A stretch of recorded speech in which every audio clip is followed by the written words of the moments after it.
યાત્રાધામ દ્વારકા પાસેના વસઈ ગામે એરપોર્ટ બનાવવા માટેની તંત્રની પ્રાથમિક સર્વે કામગીરીનો ખેડૂતોએ વિરોધ કર્યો। સરકાર દ્વારકાને હવાઈ કનેક્ટિવિટી આપવા માંગે છે, જેથી દ્વારકાથી 10 કિલોમીટરના અંતરે વસઈ, મેવાસા, કલ્યાણપુર અને ગઢેચી ગામે 800 એકરથી વધારે જમીન પર એરપોર્ટના નિર્માણની જાહેરાત થઈ છે।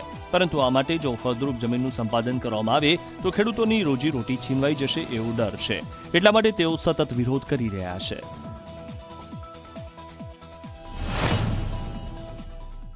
એટલી જમીન છે ને એટલું પાણી છે કે 24 કલાક પાણી ખૂટતો નથી ને બધા ખેડૂતો પોતાનો પરિવાર આ જમીન ઉપર જ નિભાવે છે। કોઈ બહાર મજૂરી કરવા કે ક્યાંય નથી જતા। એટલે અહીંયા જે એરપોર્ટ આવે છે તો અહીંના ખેડૂત ભાઈઓ અને ખેડૂત બહેનો કોઈ રીતે અહીંયા એરપોર્ટ ઈચ્છતા નથી અને પોતાની જમીન પોતાની માને વેચવા ઈચ્છતા નથી, કોઈ કિંમતે નહીં। અસરગ્રસ્ત ખેડૂતોએ આના માટે વિરોધ દર્શાવેલ છે, જેની માહિતી અમે આગળના કચેરીએ આપી દઈશું।